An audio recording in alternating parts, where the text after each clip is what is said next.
Assalamualaikum warahmatullahi wabarakatuh.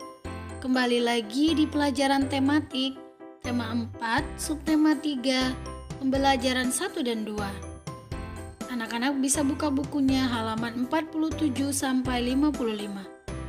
Adapun pembahasan kita hari ini yang pertama, pendapat pribadi tentang cerita dalam dongeng, kegiatan ekonomi pembuatan kertas. Yang ketiga, dampak eksploitasi hutan yang berlebihan. Dan yang terakhir, hubungan simbol dengan makna sila ketiga Pancasila. Baiklah anak soleh, sebelum memulai aktivitas belajar kita, marilah kita awali dengan membaca basmalah. Bismillahirrahmanirrahim. Kita masuk pada pembahasan yang pertama, yaitu pendapat pribadi tentang cerita dalam dongeng. Dongeng adalah cerita yang tidak benar-benar terjadi atau bersifat fiktif dan imajinatif atau bersifat hayalan. Dongeng biasanya memiliki unsur cerita seperti adanya tokoh, alur atau jalannya cerita, dan pesan moral atau nasihat. Contoh judul dongeng yang mungkin sering kita dengar dalam kehidupan kita sehari-hari atau yang terkenal di masyarakat Indonesia seperti Keong Mas, Kelinci dan Kura-Kura, Timun Emas, Danau Toba, Cinderella, dan lain-lain. Pembaca dongeng dapat menilai dan memberikan pendapat pribadi tentang cerita dalam dongeng. Apakah pesan moral yang terdapat dalam cerita dapat diterapkan dan diteladani dalam kehidupan sehari-hari? Jadi anak soleh, ketika kita membaca suatu dongeng, itu kita dapat memberikan apresiasi atau komentar atau pendapat pribadi kita tentang isi cerita dongeng tersebut. Jadi kita sebagai pembaca dapat menilai apakah dongeng itu mengandung pesan moral yang dapat kita terapkan dalam kehidupan kita sehari-hari. Kemudian kita dapat memberikan pendapat mengenai tokoh dalam dongeng yang kita baca. Apakah tokohnya itu antagonis atau protagonis, apakah tokoh yang A misalnya sifatnya dapat ditiru atau sebaliknya.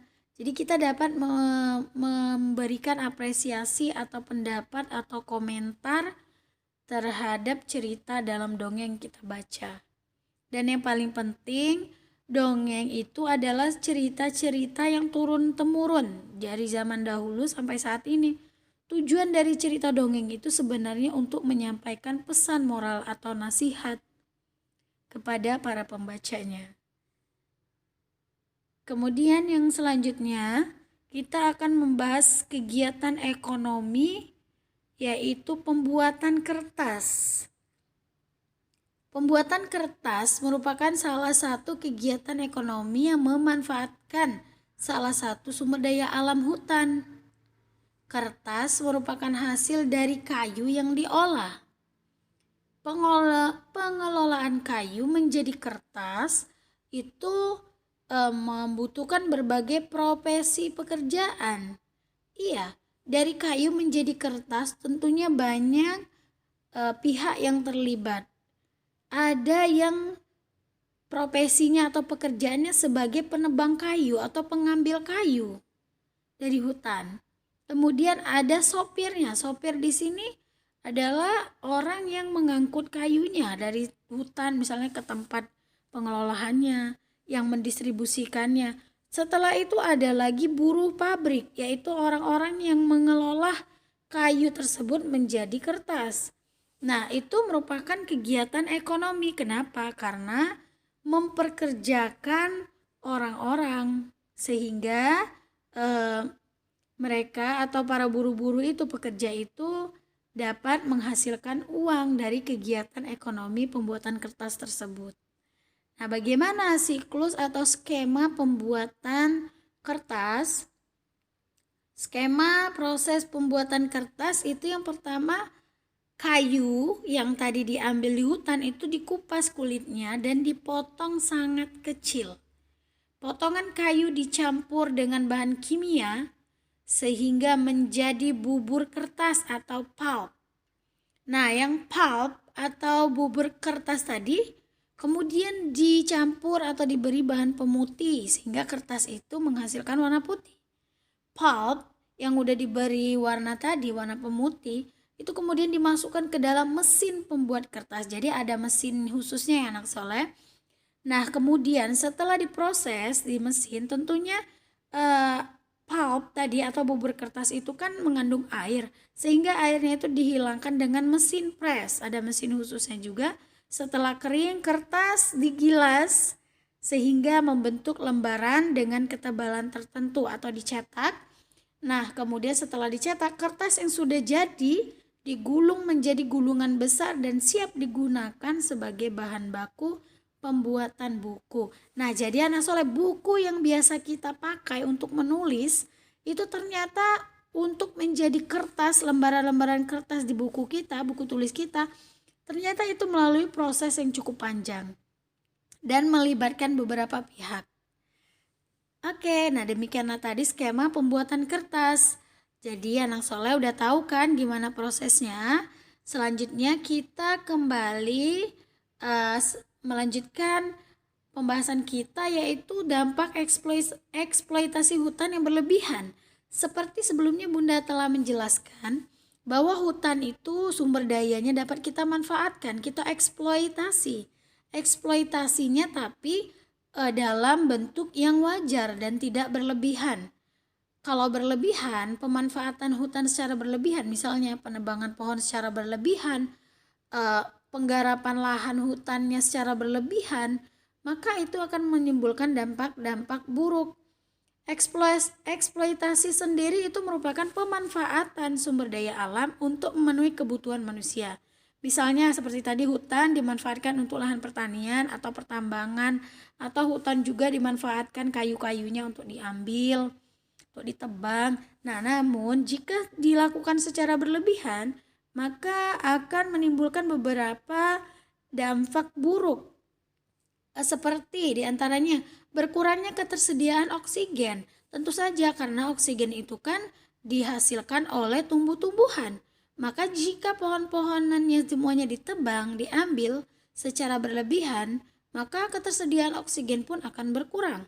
Selanjutnya suhu permukaan bumi semakin panas karena tidak ada lagi pohon-pohonan, tumbuh-tumbuhan, maka akan terjadinya global warming, pemanasan global. Kemudian rawan banjir dan longsor, iya karena tidak ada lagi yang menahan tanah, sehingga ketika terjadinya hujan maka air hujan pun akan tidak ada yang menahan sehingga terjadinya banjir dan longsor. Dan yang keempat itu berkurangnya sumber makanan dan habitat hewan. Sumber makanan bagi hewan berkurang dan habitat atau tempat tinggal bagi hewan hutan pun juga akan berkurang. Nah, jadi anak soleh, mulai sekarang kita udah tahu berarti kita harus menjaga dan melestarikan lingkungan dan tidak boleh mengeksploitasi atau memanfaatkan hutan terutama secara berlebihan, karena akan menimbulkan dampak-dampak yang tidak kita inginkan. Nah, jadi selanjutnya yang terakhir kita masuk ke pelajaran PPKN tentang sila Pancasila. Nah, anak soleh tentunya sudah tahu bahwa Pancasila itu ada 5 silanya. Yang akan kita bahas pada kali ini yaitu sila ketiga Pancasila. Sila ketiga Pancasila, udah tahu kan apa bunyinya? Yaitu Persatuan Indonesia. Nah, sila ketiga Persatuan Indonesia ini dilambangkan dengan pohon beringin. Apa sih maknanya? Kenapa dengan pohon beringin? Pohon beringin itu merupakan pohon berkayu yang rindang. Pohon kayu yang rindang. Pohon yang rindang membuat orang-orang dapat berteduh di bawahnya.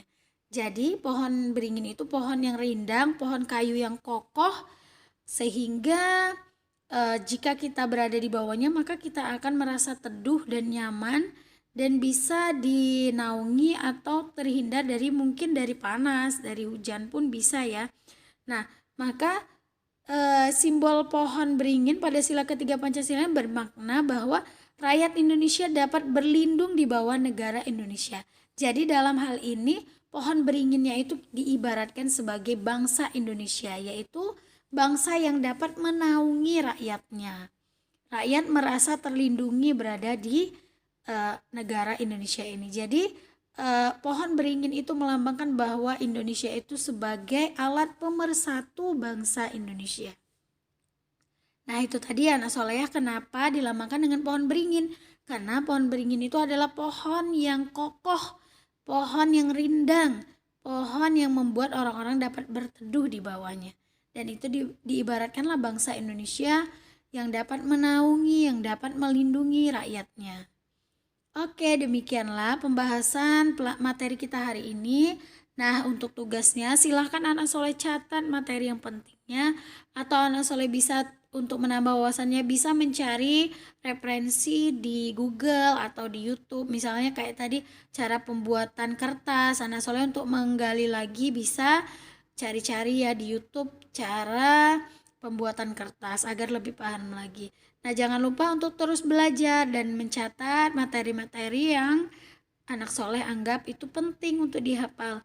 Demikianlah, terima kasih sudah menyimak video Bunda. Bunda akhiri, wassalamualaikum warahmatullahi wabarakatuh. Goodbye, thank you.